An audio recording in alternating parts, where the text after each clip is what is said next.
Digital Congo, la télévision numérique.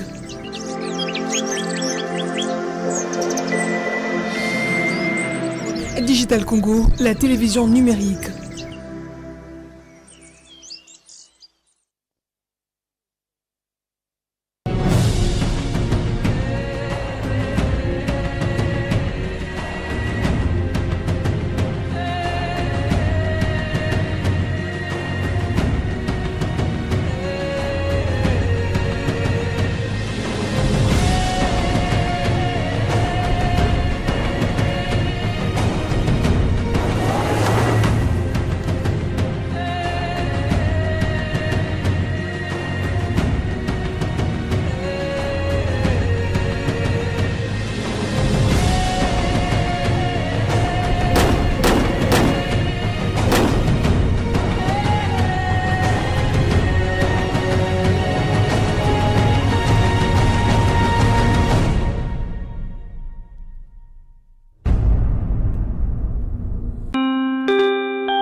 Mesdames et messieurs, merci de votre fidélité à Digital Congo. Bienvenue dans votre journal dont voici les titres. Retrait annoncé de l'AFC M23 de la ville stratégique d'Uvira dans le sud Kivu. Dans un communiqué rendu public, les forces armées de la République démocratique du Congo, par le biais de leur porte-parole, le général-major Sylvain Ekenge, parle d'une simple manœuvre de diversion visant à alléger la pression internationale exercée sur le Rwanda. En décentralisation, le vice-gouverneur du Maniema, Corneille Katisamba, a été déchu de ses fonctions samedi dernier par l'Assemblée provinciale pour manque de considération envers l'organe délibérant en déclinant l'invitation de venir défendre le projet du budgétaire exercice 2026 sous prétexte qu'il n'avait pas participé à son élaboration. Ça y est, le gouverneur de Kinshasa, Daniel Bumba, a lancé officiellement ce samedi le bus de nuit Yaofele, qui signifie c'est gratuit dans la capitale congolaise. Une initiative très saluée par les Kinoises et Kinois qui s'inscrit dans la vision du gouvernement provincial visant à moderniser les transports publics, renforcer la sécurité des déplacements nocturnes et faciliter l'accès aux services essentiels pour les travailleurs de nuit, les étudiants et autres usagers. Encore une fois, bienvenue dans votre édition retrait annoncé de la FC M23 de la ville stratégique d'Uvira dans la province du Sud Kivu.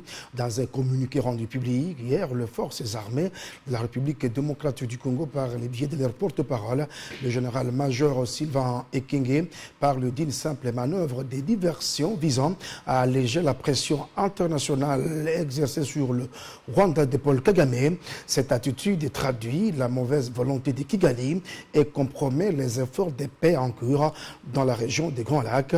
Je propose de suivre le porte-parole de FARDC, le général-major Sylvain Ekenge, de cet extrait choisi par Abel Condé.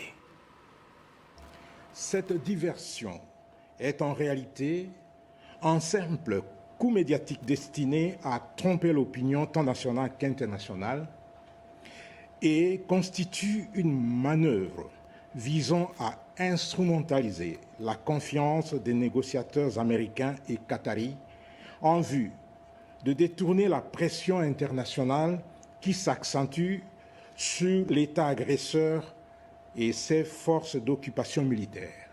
Ce prétendu retrait ne correspond nullement à l'épreuve des réalités sur le terrain et atteste de la mauvaise foi flagrante du Rwanda dans le respect de ses engagements en vertu de l'accord de paix de Washington.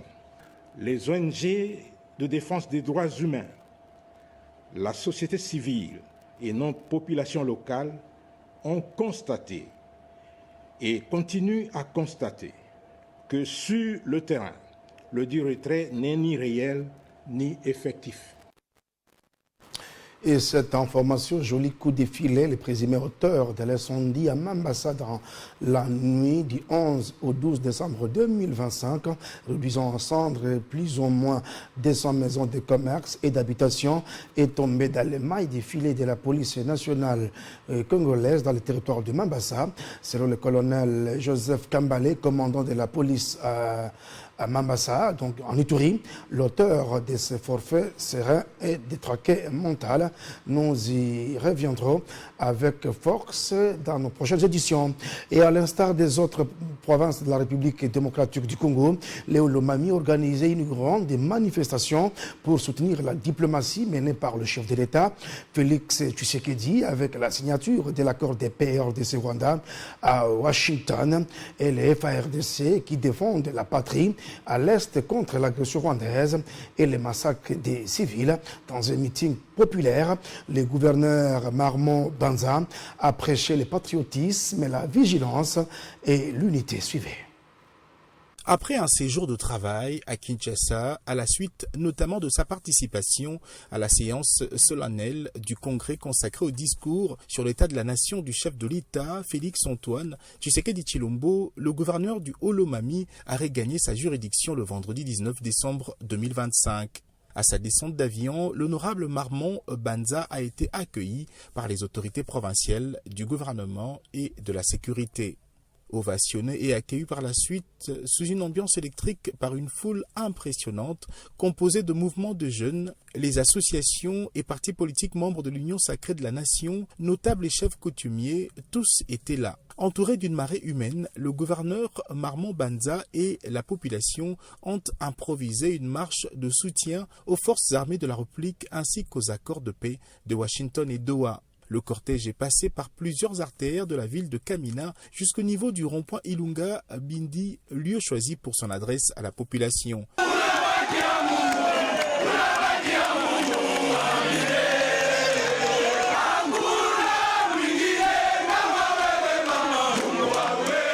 Après le mot de soutien de l'Union sacrée au commandant suprême, le patron de la province a prêché l'amour et l'unité pour un bon développement du Haut-Lomami. Nimesimama tu hapa kunufuisha, munaonesha kwamba muko na amuri na nchi yenu, munaonesha kwamba munamupenda president wetu Fatou Beton.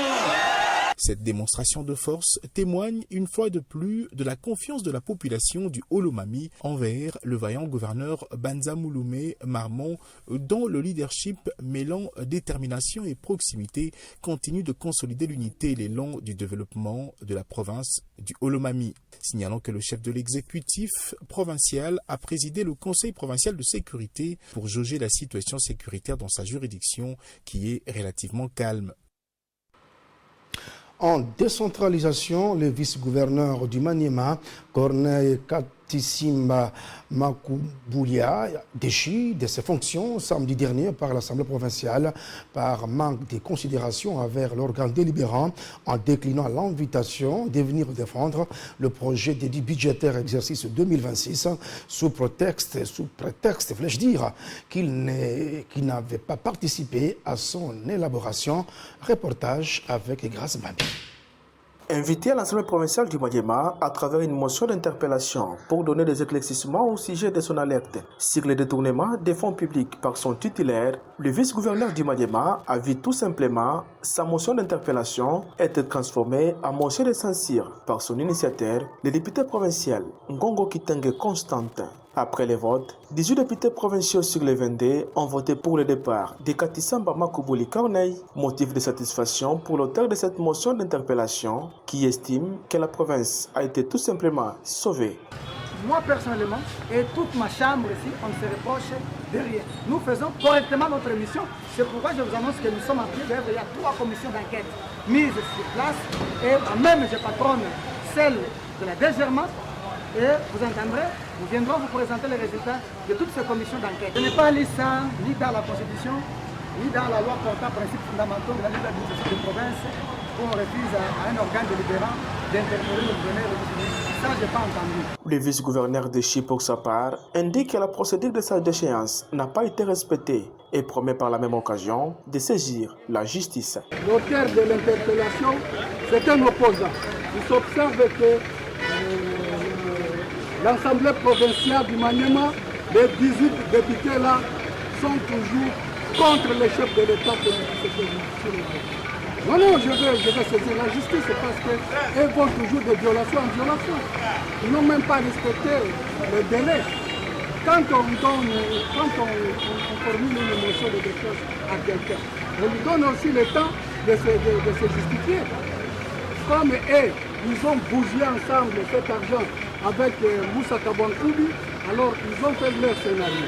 Je vais saisir la justice. Rappelons que dans une correspondance adressée au bureau de l'Assemblée provinciale du Maniema et au VPM de l'Intérieur, le vice-gouverneur de Chi du Maniema avait demandé qu'une enquête sérieuse soit diligentée par l'organe délibérant sur la gestion financière de son titulaire, Moussa Kabankoubi Moïse, qu'il juge d'opaque.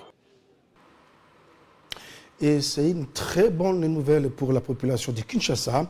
Le gouverneur de la ville, Daniel Bumba, a lancé officiellement ce samedi les bus de nuit Yaofélé, qui signifie gratuit dans la capitale congolaise. Une initiative très saluée par les Kinoises et Kinois qui s'inscrit dans la vision du gouvernement provincial visant à moderniser les transports publics, renforcer la sécurité des déplacements nocturnes et faciliter l'accès aux services essentiel pour les travailleurs de nuit, étudiants et autres usagers. Tenez que ce bus commence de 22h à 4h du matin.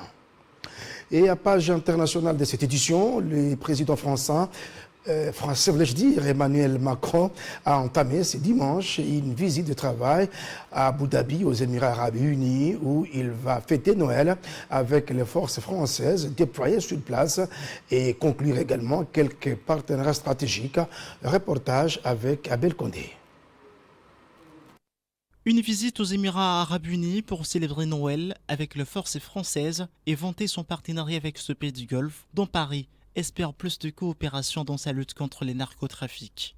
Emmanuel Macron s'est fait accompagner de sa ministre des Armées, Catherine Vautrin. La France travaille avec les Émirats sur le plan militaire, plus de 900 soldats français y étant déployés sur 3 bases.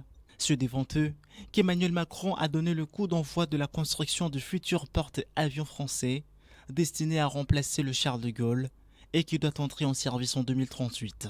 Conformément aux 2 dernières lois de programmation militaire et après un examen complet et minutieux, j'ai décidé de doter la France d'un nouveau porte-avions, a annoncé le chef de l'État français.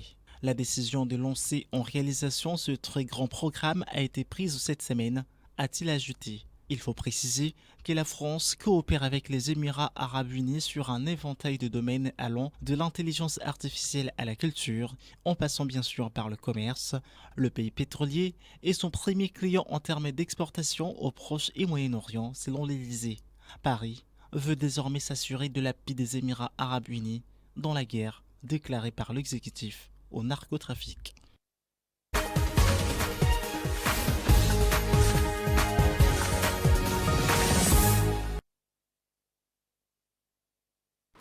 En page rétrospective de ce journal, la semaine qui vient de s'achever a été marquée par l'annonce des rebelles de l'AFC M23 RDF de se retirer de la ville stratégique d'Uvira dans la province du Sud Kivu.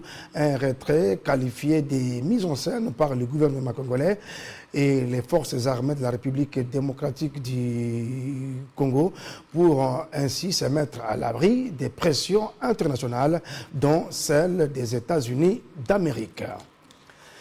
Et également à la Chambre haute du Parlement congolais, comme à la Chambre basse, la session ordinaire de septembre a été clôturée par les 2 présidents des 2 chambres du Parlement congolais.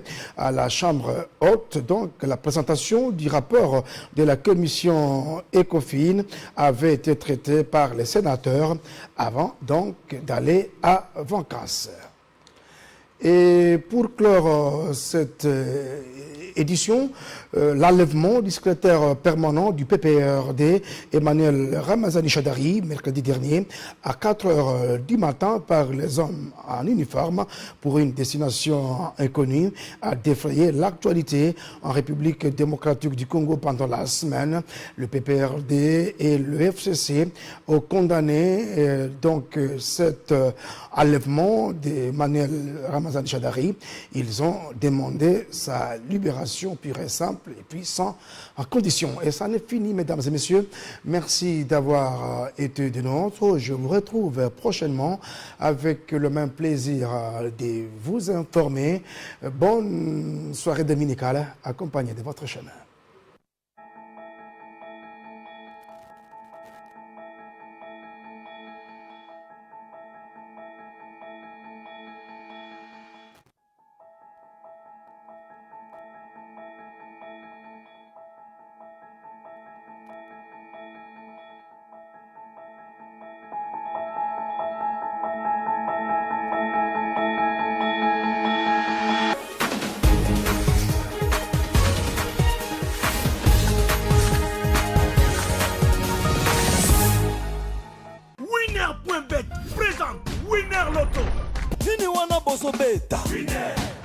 À toutes et à tous, bonsoir.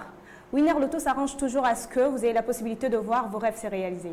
C'est ainsi que ce dimanche 21 décembre 2025, vous jouez pour des sommes extraordinaires, dont 13 480 000 francs congolais, le Win 4, et 24 345 000 francs congolais, le Win 4 double. Pour que ce somme devienne le vôtre, il vous suffit de trouver 4 bons numéros sur vos tickets. Et si vous l'avez fait, bonne chance pour la suite. Ces tirages se déroulent sous le contrôle d'un huissier de justice. Les officiels Winner Loto, mais aussi d'un public témoin. Mesdames et messieurs, on accueille le premier bon numéro de la soirée, c'est le 48. Le deuxième bon numéro de ce soir, mesdames et messieurs, c'est le 10. Le troisième bon numéro de la soirée, mesdames et messieurs, c'est le 34. Le quatrième et dernier numéro de ce soir, c'est le 6. Récapitulons donc, sur vos tickets, il fallait nécessairement trouver les 48, le 10, les 34, mais aussi le 6. Avez-vous trouvé cette combinaison depuis chez vous? Si oui, félicitations. Et si vous avez tenté votre chance avec le tirage 5 bar 90, voici le résultat de la journée. Bon dimanche à vous et au revoir.